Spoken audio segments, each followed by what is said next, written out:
Say hi to people. Yo mga idol, may nag-PM sa atin na makapal daw ang mukha ko kasi nagpipiling abra daw ako. Thank you so much kasi naglaan ka ng time para i-message lang ako directly. So ngayon, ikwento ko lang yung at first, hindi ko talaga kilala si Abra. Everywhere I go, tinatawag nila akong Abra. Nagsimula yun sa mga bata.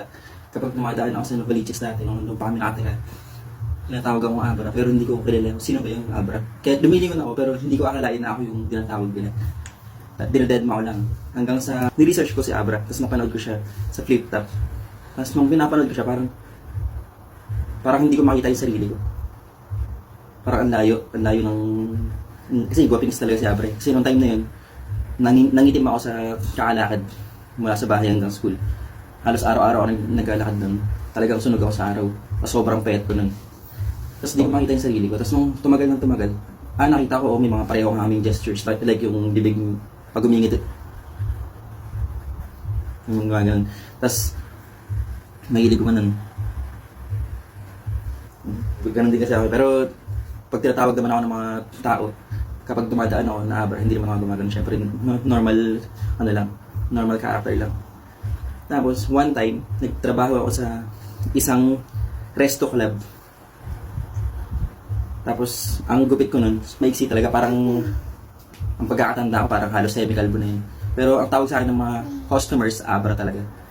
So, tinake advantage ko. Nagtry ako na makipagsapalaran. Huminto ako ng trabaho kasi kasagsagan ng Caloocan Lake Phase 2 nun. So, inantay ko na mag-start yung audition sa Caloocan Lake Phase 3. So, tinake advantage ko yun.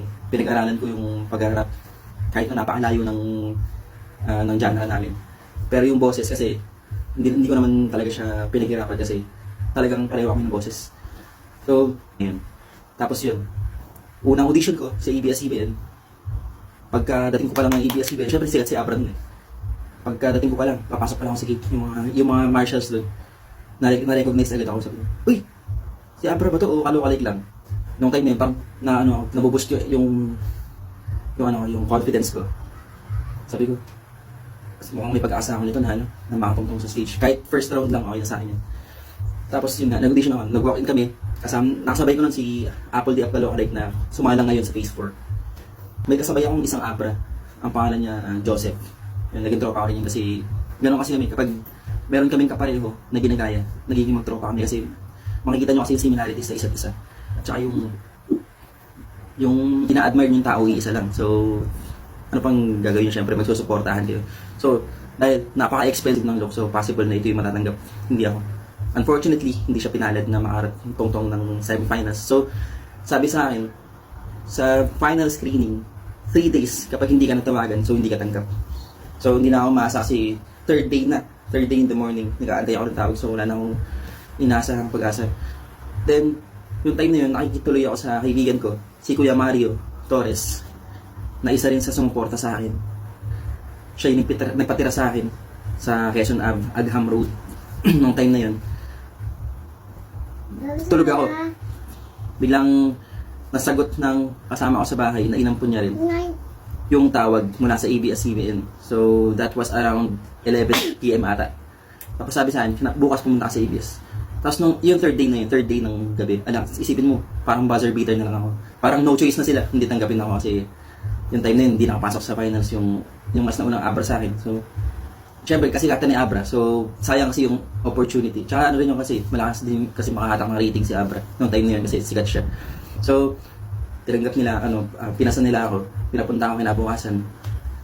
At napapansin ko kasi gano'n kasi mag-call yung ABS, parang last minute, kahit hating gabi na. Tapos bilang, hindi ko alam kung dahil sa time management din nila or sa sobrang dami na nag-audition. Kasi ang nag-audition nun, parang siguro, estimatedly, mga 300 plus na auditionist. So, sumalang ako sa first round, nakasabay ko si Black 9 Caloocan Lake at saka si Katy Perry. Nag-audition kami nung time na nag-audition kami, wala kaming mga makeup. Tapos nung sumalang namin, syempre, may makeup artist na sila. Kaso yun nga, sobrahan yung contour ko sa mukha. Kaya yung bukod sa payat ako, parang lumubog yung mukha ko. And luckily, nakapasok naman ako sa semifinals. Nag-triple tie kami ni KD, si Black 9 Caloocan Lake, tsaka ni Katy Perry. So, pakiramdam ko nga ng time na yun, parang dehado ako. Kasi talagang kuwang-kuha kasi nilang dalawa. So, nakachamba tayo ng first round, sabi ko, tuloy siya. Sabi ko, kahit anong mangyari, basta makatungtong lang ako sa first round, basta makitaan lang ako ng kapag-anak ko na merong mangyari sa inatupag ko. So I'm so thankful na nun. So, yung time na yun, nagulat ako nakapasok ako sa semifinals. Nung nakapasok na ako sa semifinals, sabi ko, hindi ko na inaasahang makapasok sa grand finals. Thankful tayo doon sa experience na yun. Ang ginawa ko lang naman, ginrab ko lang naman yung opportunity kasi sinasabi ng iba, mas kumamam sila ito, mas kumamam sila yan. Sino bang susundin mo syempre? Out of 100%, 80% yung nagsasabi sa akin ng Abra. Yung iba, napaka-late na porsyento. So, sinong susundin mo doon? Syempre, susundin mo yung pinakamarami para isipin mo na may mangyayari talaga sa tinatarget mong goal. Kasi, kung sinunod ko yung iba, na mga limang tao lang nagsabi sa ganito kang mukha ko, hindi ako mananalo ng diba? So, at saka yung ano kasi, talagang kahit saan ako pumunta, Abra talaga tawag nila sa akin. Even na nagtrabaho na ako, nag full time na ako sa BPO, hanggang ngayon, Abra pa rin tawag nila sa akin. Kahit na hindi nila alam na hindi ako sa showtime. Kasi hindi talaga ako makwento. Hindi talaga ako mahilig. Ay, samahan niyo ako sa ganito. Wala. Talagang hinaantay ko na ibang tao yung makarecognize sa akin. So, thankful pa rin hanggang ngayon yung mga nakaka-recognize sa akin. Though, hindi na ako updated kay Abra talaga. Hindi na ako nakakapanood ng mga bagong videos niya or sa tingin ko wala na siyang bagong videos niya. Nag-PM sa akin, thank you kasi naglaan ka ng oras. So kung meron ka mang goal sa buhay, kung gusto mong sumali sa Aloka Like, instead na mag-bash ka, i-pursue mo na lang yung goal mo. So, para naman sa lahat, generally, kung ano yung sa tingin nyo na makakapagpapasaya sa inyo, at alam nyo naman na makakapagpasaya kayo ng tao, especially doon sa mga performers, sa mga artist na merong mga tinatagong talents. So, i-go nyo lang, no matter what people say. Huwag nyo silang intindihin kasi at the end of the day, kayo lang din ang tutulong sa sarili ninyo. Peace out.